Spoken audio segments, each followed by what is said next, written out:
Assalamualaikum warahmatullahi wabarakatuh. Banyak orang yang meremehkan dan memandang sebelah mata tukang ojek. Tapi saya santai saja, karena hidup ini memang tidak pernah lepas dari komentar orang lain. Karena menurut saya, apapun pekerjaan dan profesi kita di dunia ini adalah mulia selama pekerjaan itu halal, dan termasuk sebagai tukang ojek. Menurut saya, ojek adalah pekerjaan yang membuat kita menjadi lebih tenang, santai, bebas, dan leluasa. Karena pekerjaan ini bisa mengatur waktu kita sendiri, dan bukan kita yang diatur-atur. Ada yang mengatakan hidupnya kurang beruntung karena jadi tukang ojek. Justru, menurut saya, jadi tukang ojek adalah keberuntungan yang luar biasa. Karena profesi ini mampu memanage waktu kita sendiri, terutama waktu untuk beribadah kepada Allah Subhanahu wa Ta'ala. Ketika menjelang waktu sholat, kita bisa mematikan aplikasi dulu untuk menjalankan kewajiban sholat tepat waktu dan bahkan berjamaah di masjid. Kalau pekerjaan yang lain, saya rasa belum tentu bisa. Tak mengapa kita dipandang hina oleh makhluk. Yang terpenting tidak hina menurut pandangan Allah Subhanahu wa Ta'ala. Intinya tak perlu mendengarkan apa kata orang selama profesi yang kita geluti tidak keluar dari yang namanya koridor syariat.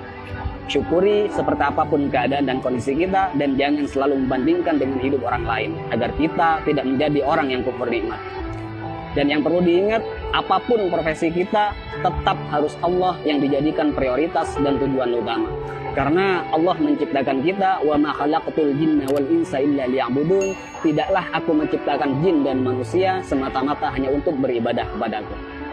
Maka apapun status kita, apapun profesi kita dan pekerjaan kita, dan apapun peran kita dalam hidup, niatkan semuanya untuk ibadah kepada Allah Subhanahu wa Ta'ala.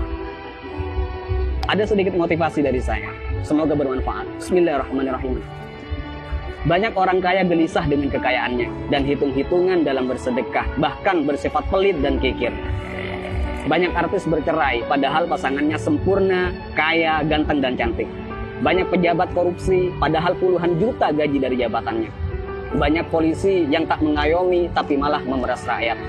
Ada yang mengatasnamakan perjuangan, malah menilap dana bos.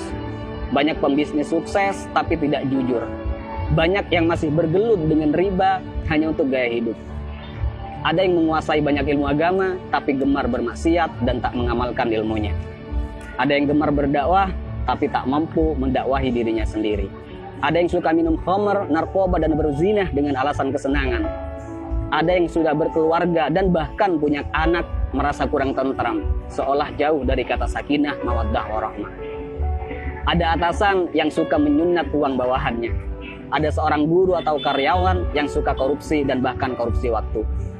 Ada yang punya proyek dan tidak jujur dengan proyeknya. Banyak dokter, perawat, dan bidan yang tidak lemah lembut, tidak jujur, dan bahkan terkadang tidak memanusiakan pasiennya.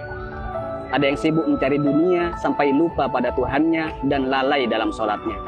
Dan masih banyak lagi kasus-kasus yang tidak bisa saya sebutkan semuanya. Mari kita berpikir, kenapa mereka demikian? Karena dalam hidupnya bukan Allah yang mereka jadikan prioritas dan tujuan utama. Karena jika Allah yang mereka jadikan prioritas dan tujuan utama dalam hidupnya, maka sangat mustahil mereka berbuat demikian. Wa may yuhajir fi sabilillah yajid fil ardi muraghaman katsiran wa sa'a. Ayo kita berhijrah. Karena ketika kita berhijrah dan lalu Allah kita jadikan prioritas dan tujuan utama dalam hidup, maka Allah akan meluaskan rezeki dan kelapangan hati untuk kita. Dan ketika hati kita sudah lapang dan luas, maka sebanyak apapun persoalan yang kita hadapi dan sebesar apapun masalah yang menimpa kita, kita akan tetap tenang menyikapinya. Karena hati kita lebih lapang dan lebih luas dari masalah yang kita hadapi. Tapi jika dalam hidup bukan Allah yang kita jadikan tujuan utama, maka hati kita akan sempit. Jadi sebanyak apapun harta kita, setinggi apapun pangkat dan popularitas kita, semua malah tak akan henti menggelisahkan dan bahkan membingungkan. Karena hati yang sempit tak akan pernah merasa cukup dan bahkan akan menjadikan kita sebagai budak dunia yang tak akan pernah ada puasnya. Jadi sekali lagi buat teman-teman, tak usah malu apapun profesi dan pekerjaan kita.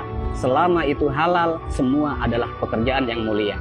Dan yang terpenting, apapun profesi kita, apapun pekerjaan kita, dan apapun peran kita dalam kehidupan, niatkan semuanya untuk ibadah dan jadikan Allah sebagai prioritas dan tujuan utama. Dan jika kita galau, gelisah, sedih, gundah gulana, hati tidak tenang, maka perlu kita cek, pasti ada kesalahan dan maksiat yang kita lakukan.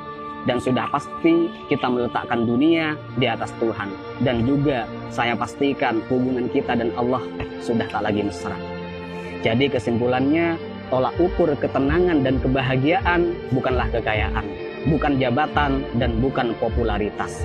Tapi tolak ukur ketenangan dan kebahagiaan adalah tergantung di mana letak Allah di hati kita. Assalamualaikum warahmatullahi wabarakatuh.